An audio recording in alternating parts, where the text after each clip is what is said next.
Michou avait oublié qu'une caméra était allumée, il n'aurait pas dû. Si t'aimes Michou et Inoxtag, n'hésite pas à liker et t'abonner avec la cloche de notification. Serveur Discord en commentaire épinglé, n'hésite pas à le rejoindre, ça fait extrêmement plaisir. Tout a commencé quand Michou et Inoxtag étaient chez les parents de Michou. C'était l'été, il faisait chaud. Michou avait la chance d'avoir une piscine, quand tout à coup, ses parents leur demandèrent s'ils étaient chauds pour faire une petite baignade. Mais Inoxtag avait oublié son maillot de bain. Le père de Michou disait que Michou en avait plein dans sa chambre et qu'il avait qu'à lui en prêter un. Michou prenait Inoxtag par la main et l'emmena dans sa chambre. Michou avait beaucoup de maillots de bain dans sa chambre et il demanda à Inoxtag lequel il préférait. Inoxtag commença à se déshabiller. Inoxtag, voyant que Michou était tout gêné, il disait à Michou qu'il ne fallait pas qu'il s'inquiète et que entre potes, y a pas de gêne. Michou regardait Inoxtag se déshabiller. Michou vit le torse bronzé d'Inoxtag et son gros dos. Inoxtag était maintenant en caleçon. Pour ne pas que la situation soit gênante, Michou commençait aussi à se déshabiller pour se mettre en maillot de bain. Lorsque Michou fut en caleçon, il jeta un regard à Inoxtag. Il était tout nu, il vit ses petites fesses. Inoxtag commença à s'énerver et disait à Michou d'arrêter de le regarder tout nu. Inoxtag prit son caleçon et partit dans une autre pièce pour se changer. Une fois changé, Michou alla au bord de la piscine. Inoxtag était sur un transat. Il disait à Michou qu'il avait quelque chose à lui dire. Inoxtag expliqua ensuite à Michou qu'on lui avait appelé pour un tournage au Japon. Michou demanda donc à Inoxtag si c'était une blague, mais non, c'était bien réel. Inoxtag partait le lendemain. Michou demanda donc à Inoxtag comment il allait faire pour faire toutes les vidéos qu'ils avaient prévu de faire ensemble. Inoxtag lui expliqua donc qu'il pourrait les faire quand il reviendra dans 2 ans. Inoxtag disait et expliqua à Michou qu'il l'appellerait tous les jours et qu'il ne l'oubliera pas. Le lendemain, Michou emmena Inoxtag à l'aéroport. Juste avant de passer le portique, Inoxtag prenait Michou dans ses bras et lui disait qu'il l'appellera tous les jours. Michou avait les larmes aux yeux, il se retenait de pleurer. Michou le voya partir au loin, il lui disait adieu. Michou était triste et se disait qu'il y a encore hier, il était chez lui en train de jouer avec lui dans la piscine. Michou se demandait donc pourquoi la vie était-elle si dure. Les jours passèrent et Inoxtag ne l'appelait pas. Michou pouvait uniquement regarder les stories Instagram de Inoxtag, car tous les soirs, Inoxtag envoyait le même message.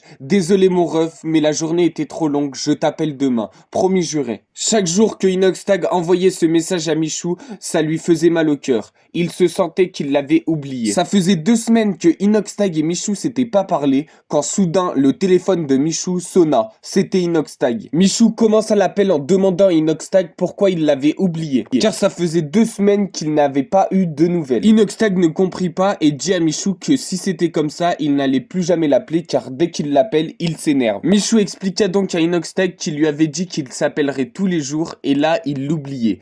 Tout ce qu'il voyait, c'était ses photos Insta de ramen et de sushi. Il en avait marre. Michou fondit en larmes au téléphone. Inoxtag demanda donc à Michou s'il lui manquait. Michou disait donc à Inoxtag que bien sûr qu'il lui manquait, et se disait dans sa tête que c'était l'homme de sa vie, mais ça resta dans sa tête. Inoxtag disait à Michou que dans 5 minutes, il allait le rappeler. Michou alla dans la cuisine pour aller se chercher un petit verre de coca pour souffler un petit peu, quand soudain, la sonnette sonna. Michou avait pas d'invité en vue, du coup il se demanda qui ça pouvait bien être. Michou ouvrit la porte et là, c'était Inoxtag. Michou était à la fois choqué et à la fois trop content. Il demanda à Inoxtag qu'est-ce qu'il faisait là. Inoxtag expliqua donc à Michou qu'il lui manquait, donc il était revenu juste pour lui. Michou était choqué.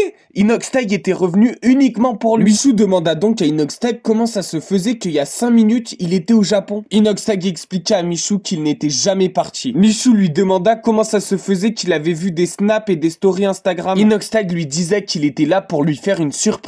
Michou lui demanda quel genre de surprise. Un Uber attendait Michou en bas de son appartement. Quand Michou monta dans le Uber, il demanda à Inoxtag où est-ce qu'il allait. Inoxtag lui expliqua donc que c'était une surprise. Le Uber s'arrêta dans une rue. Michou et Inoxtag descendirent et rentrèrent dans un immeuble. Pendant que Michou et Inoxtag montèrent les escaliers, Michou demanda à Inoxtag s'il lui avait préparé une fête surprise. Inoxtag lui répondit que c'était mieux que ça. Ils arrivèrent tous les deux devant une porte. Quand soudain, Inoxtag commençait à se dandiner de droite à gauche. Inoxtag était gêné, il avait peur. Inoxtag demanda donc à Michou si quoi qu'il se passait derrière cette porte, ils restèrent amis. Michou répondit à Inoxtag que oui, bien sûr qu'ils allaient rester frères à vie. Inoxtag demanda donc à Michou de jurer. Michou jura. Inoxtag ouvra la porte, c'était un appartement. Michou voyait des bougies allumées de partout. Il demanda donc à Inoxtag pourquoi il y avait ces Inoxtag disait donc à Michou qu'il fallait qu'il lui montre la chambre. Michou vit un lit de place. Inoxtag lui expliqua que c'était là qu'ils allaient dormir ce soir. Michou Michou vit les coussins, il y en avait un avec marqué Michou et un autre avec écrit Inoxtag. Michou était en train de se demander ce qu'il se passait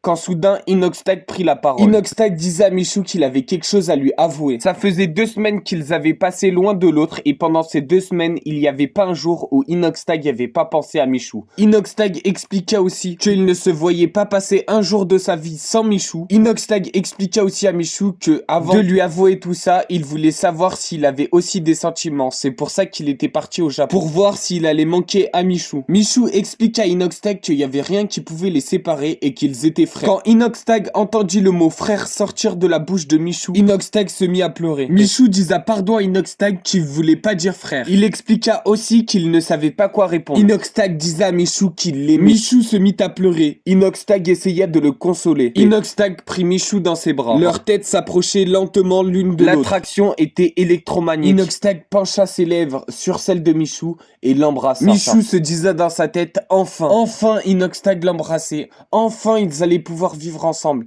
l'un avec l'autre, comme 2 anneaux d'un même collier. Michou était heureux. C'était le plus beau jour de son existence. Michou commençait à frissonner et à trembler. Quand Inoxtag enleva ses lèvres de celles de Michou, Michou tombit dans les pommes. Inoxtag rattrapa Michou juste avant que sa tête tape le sol. Inoxtag essaya de réveiller Michou, mais le corps de Michou était très lourd, comme s'il était mort. Inoxtag allongea Michou sur le lit pour écouter son cœur. Michou était là, allongé. Son visage devenait blanc. Inoxtag se demandait qu'est-ce qu'il devait faire. Il sortit son portable et composa le numéro d'urgence. Avant que les urgences répondent, ils mirent 2 minutes d'attente à Inoxtag. Inoxtag posa son téléphone en haut-parleur et commença à faire la seule chose qui lui restait à faire, le massage cardiaque. Inoxtag avait jamais appris ceci, mais il se lança quand même, c'était la seule solution. Il mit ses mains sur le cœur de Michou et commença à masser. 1 mouvement, 2 mouvements, 3 mouvements. Il comprenait pas. Michou se réanimait pas. Il essayait plus fort, de plus en plus fort, peut-être trop même. Inoxtag y mettait toute son âme. Il essayait de masser. Il était tellement à fond dans son massage cardiaque qu'il ne vit pas le visage de son amant devenir blanc. Blanc comme neige, de plus en plus blanc, de plus en plus livide. Quand il découvrit ça, des larmes se mirent à couler sur ses joues. Inoxtag était triste. Qu'est-ce qu'il se passait? Quand tout d'un coup, les urgences de Paris répondirent. Inoxtag cria son adresse tout en continuant de masser. Inoxtag ne croyait pas en Dieu d'habitude, mais là, il pria. Il se disait, si Dieu existe, qu'il fasse quelque chose. Inoxtag commençait à sangloter. Bon alors, vous pensez que Michou va mourir ou alors pas du tout? Bon allez, c'est la fin du premier chapitre. Si vous voulez la suite, c'est samedi prochain, 13h. Du coup, mettez-vous un rappel sur votre téléphone ou activez la petite cloche de notification. N'hésite pas à rejoindre mon serveur Discord qui est en commentaire de la vidéo. Et mets-moi en commentaire ton avis par rapport au début de l'histoire. Si ça t'a plu, si t'as des conseils à améliorer. Demain, je vous fais une autre série. Du coup, vraiment, active cette petite cloche. Et n'hésite vraiment pas à rejoindre le serveur Discord. Si tu veux voir d'autres fanfictions comme celle-ci, n'hésite pas à cliquer à droite pour en voir une autre ou aller sur ma chaîne.